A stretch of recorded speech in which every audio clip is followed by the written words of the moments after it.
Welcome dear students. So today we are going to discuss an important question of cost accounting from examination point of view, that what is cost sheet and which expenses are excluded from cost and the specimen of cost sheet.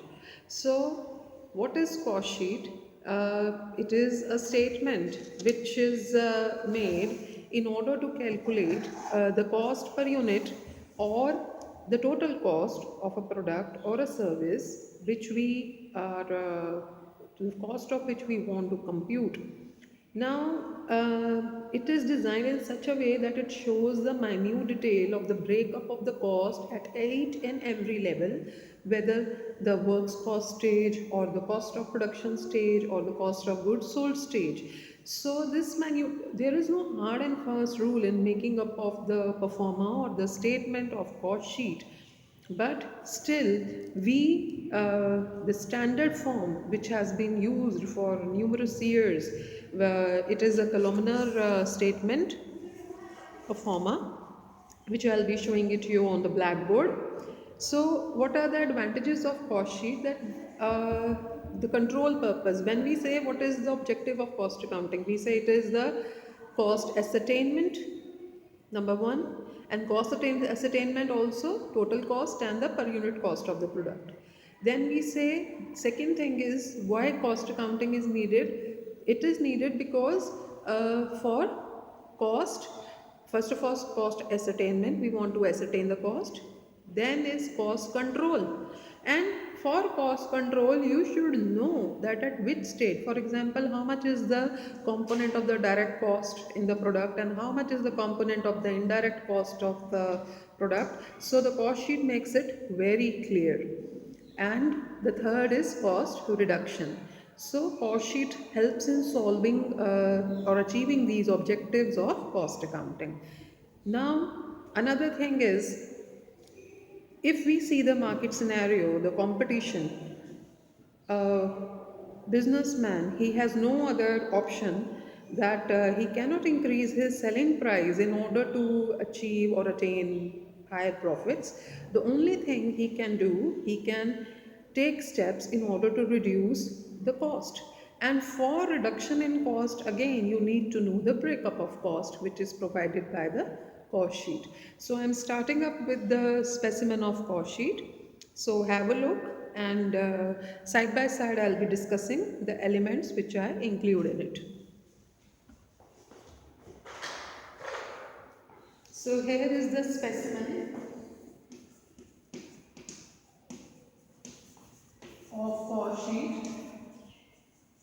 We can also call it as a statement of cost.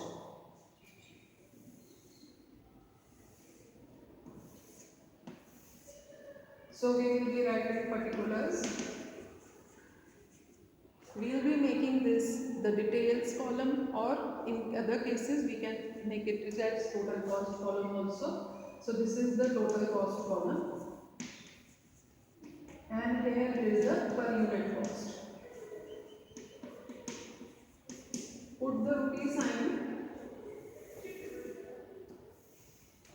So you need to make a very good performer in order to have marks in your exam. The proper, don't leave out at any stage any element.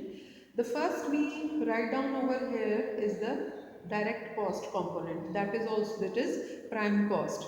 So which is the first thing? The first thing is direct material. Then we have direct labor. Then we have direct expenses.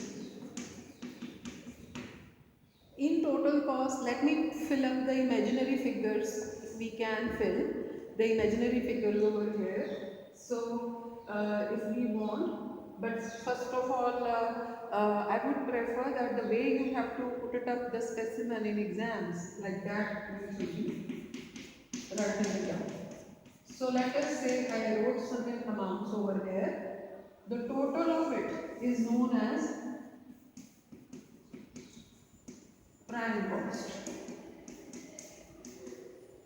And how to find out the per unit? We will be dividing this total cost with the number of units produced in the particular period. Now it means I need to mention the period and the output also in the cost sheet. So where will I mention? Here we can write down period on the top. For example, it is a year. So which year? Year ending 31st March, or I can write down year ending December as the case is in the question given. So on this side we can write the output. Let's say it is 10,000 units or it is X units here. So X units. So whatever units are there, we need to mention on that side. So when I divide this with the output given, then I have the per unit column. So like this. After prime cost, till here, this is all the direct component. What is direct material? For example, let's say I'm showing you this pen. So in this case, the plastic, the refill, the ink, all these are going to this is the material part and it is visible, it is traceable in the final product. So we can say it is a direct material. Now what is direct labor?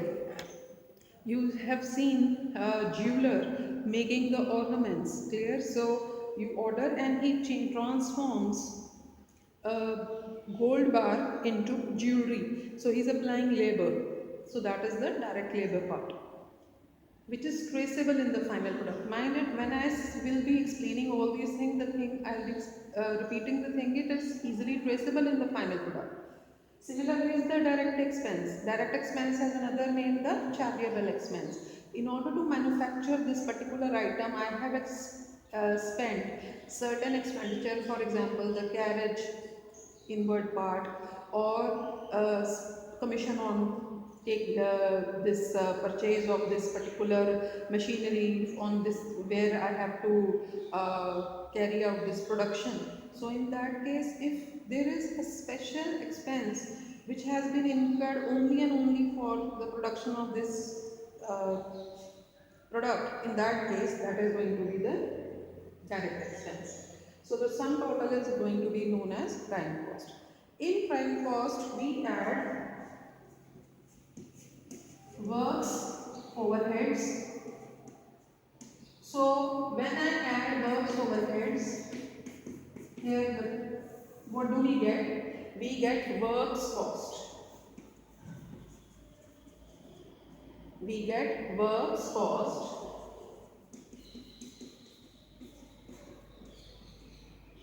So works overhead, another name factory overheads or the production overheads. So when I say overhead, overhead means indirect expenditure. What is the example? Factory rent, factory lighting, haulage, all these are expenses which are total. I have written only one name, that is the works overhead over here. So I rub it off and I continue with the performer. After works cost, what we have to add or what we have to write? Now we have to add the office and administration overheads. So when I add office and administration overheads, let me rub this off.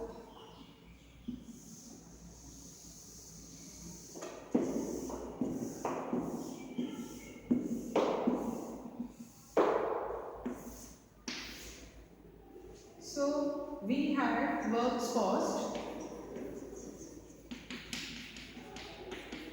In works cost we add office and administration overheads. Now what are these office and administration overheads? The expenditure which is incurred in office, for example office manager's salary, director fees, all the expenditure, office rent, lighting, then stationery, printing charges, telephone charges, audit fees, all these things are to be incurred and in the office only, so the office charges. This is also an indirect expense. We write the total over here and the unit over here.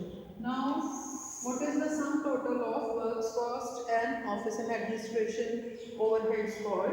What is this called? Let us write down, and this is a very major step over here. This is cost of production.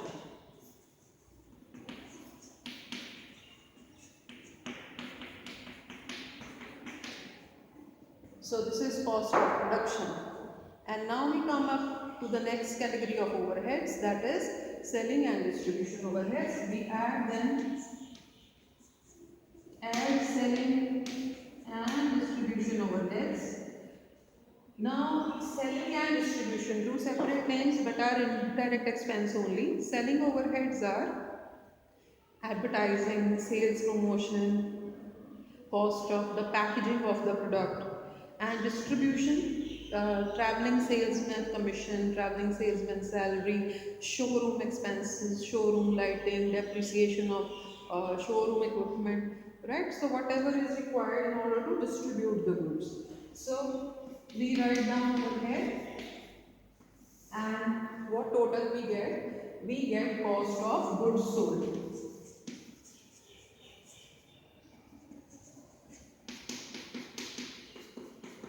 So we have the category of cost of goods sold over here, and the cost sheet ends over here. Now because we have calculated cost of goods sold, in other words this is also known as the total cost. You can write down of the total cost. Now in case the sales figure is given to you in the question, in that case you will be calculating profit also over here. Then this statement will be statement of cost and profit. We can write the name over here like statement of cost and profit. In case I have calculated profit also in this. Otherwise till this stage our cost sheet is over, that we have the total cost or the cost of goods sold. Now if let's say we continue with the profit, or to show profit over here. In that case what we are going to do is, the last line is going to be of sales. I think it's visible. The last line will be of sales.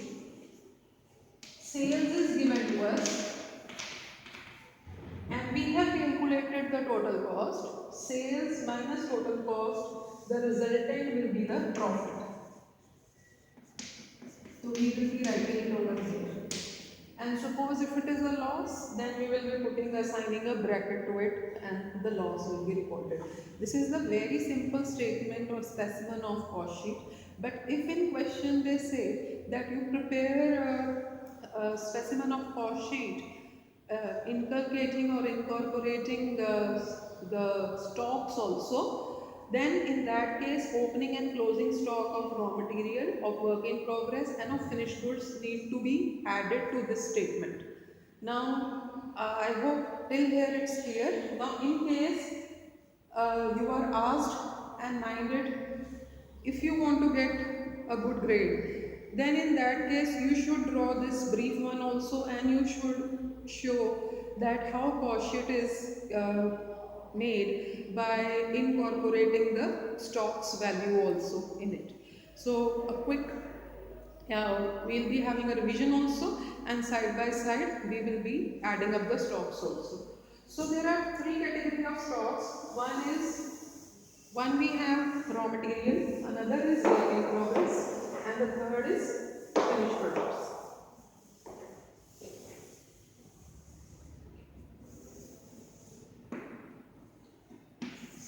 So where is the raw material dealt? Raw material is dealt at the very first stage in the brand cost. So over here we can have opening stock of raw material, add purchases of raw material. In case carriage inward is given over here, we can even add it over here in this at this stage. Carriage inward on purchases. We can add it over here also. So what I will be doing now, I will be making it as a details column. This as a total cost. Now I am not writing word cost because under I will be adding up sales also later on. So then is the per unit.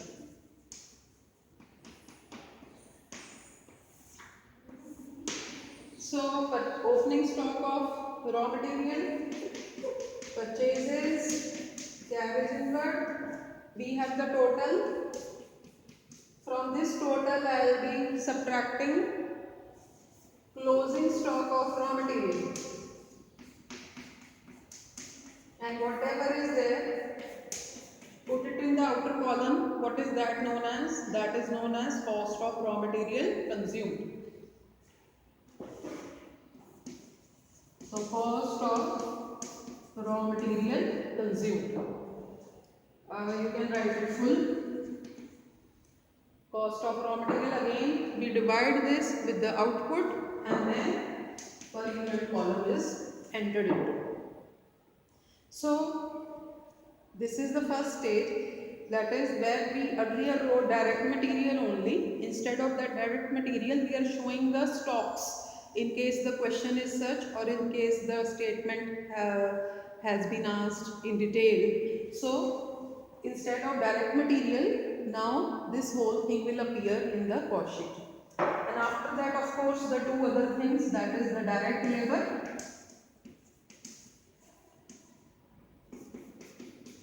and direct expenses.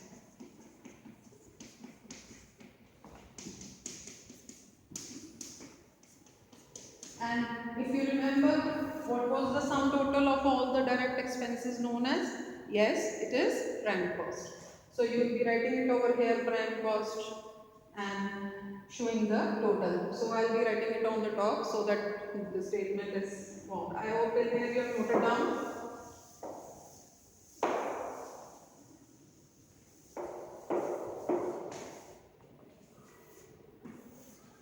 So we start with prime cost. One stock I have shown, that is the raw material. Now another is work in progress. Where to show the work in progress stock? So please have a look. So we had the prime cost and we continue. We add which overheads after this? We add factory overheads or the works overheads. So factory overheads are added. When we add factory overheads, let's say there were series of factory overheads, we can show their names in the details column, right? So factory overheads total, what do we get? We get, when in prime cost, I will be adding the factory overheads detail, that is the factory rent, factory lighting, whatever relating to factory will be appearing over here. So what total we are going to have is factory cost incurred, prime cost and works cost total is factory overheads total. Earlier it was just works cost, but now because we have to show the cost along, so in that case that is the work in progress treatment we have to show. So now this total will be known as factory cost incurred, and now we add opening stock of work in progress and less closing stock of work in progress. Please mind it, don't do any treatment in the detail column. Go to directly the outer column and do the treatment. And you need not do anything in the per unit column, girls. Need not do.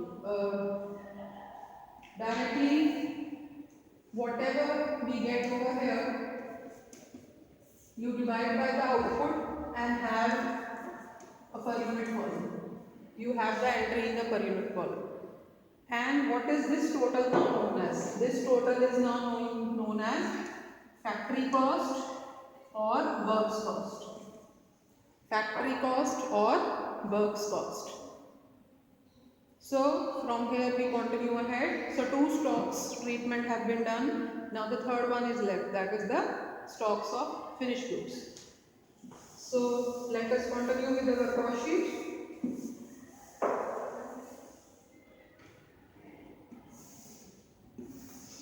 So we have works cost or the factory cost, as the name you have written, works oblique factory cost. I am writing so that you don't have any sort of confusion in your mind. So works cost or factory cost. After that, what do we add? We add office and administration overheads. So add office and administration overheads, all relating to office. So we'll be writing their names over here, putting the entries in the detail column, doing the total and writing it outside like I have written. Then what is this grand total known as? This is cost of production.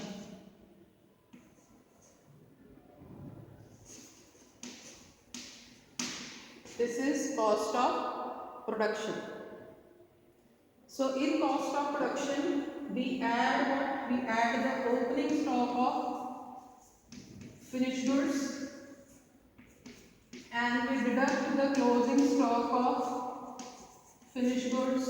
Do it directly in the outer column as shown over here. Then we have the total, that is cost of goods sold. Cost of goods sold. So we have done all the treatments and now just the leftover part is same as we have done in the other cost sheet, the brief specimen of it. So from cost of goods sold we continue. So cost of goods sold, let's say this is this figure, cost of goods sold. Now which overheads are to be added? Selling and distribution overheads. So we add selling and distribution overheads. The details as earlier told, the advertising, sales promotion, publicity, cost of free samples, traveling salesman salary, the commission on sales which is given, carriage outward, showroom expenses of any sort, all are added over here and they will be showing in this details column and the sum total is taken outside. Now over here, this total, what is this total called? When we add in cost of goods sold this overhead, then we have the cost of sales or total cost. So this is the total cost. Last line we write down the sales and whatever is the balancing figure after doing the treatment, we have either the profit or the loss. And I remind, in case it is a loss, then do attach the brackets. So when this cost sheet is to be prepared, for numericals point of view, let me remind one thing, that there are certain expenses which are excluded from cost and that you have to attach over here as a note. After you prepare the cost sheet, there are certain items of cost which are not included in the cost sheet. Now which all are those? Items of pure, which we say they are purely financial charges. Now for example, cash discount, it doesn't appear in the cost sheet. Then any sort of a fine, any penalty is charged, that does not appear. Any sort of appropriation of profit, transfer to any reserve, sinking fund, or creating any appropriation in form of reserve for bad debts and bad and doubtful debts, it is never shown in the cost sheet. Then even if as in financial accounts we used to write off the intangible assets like goodwill and all, so or preliminary expenses, these things are also not going to appear. Then these were the things which I am talking about, the expenses. Now certain incomes are also which are not included in the cost sheet. For example, we don't show only we show the sales. We don't show any sort of rent received or any cash discount received or any interest on investment received. We don't show any sort of such income in our in our cost sheet, even if any amount has been either firstly we had appropriated. Now suppose we are getting something out of the reserve, transfer from reserve. Now in that case we are not going to show all these things in the cost sheet. So be sure that how the question is to be framed as I have told you. So all the best and wish you a day full of happiness and smiles. So God bless you all. Thank you.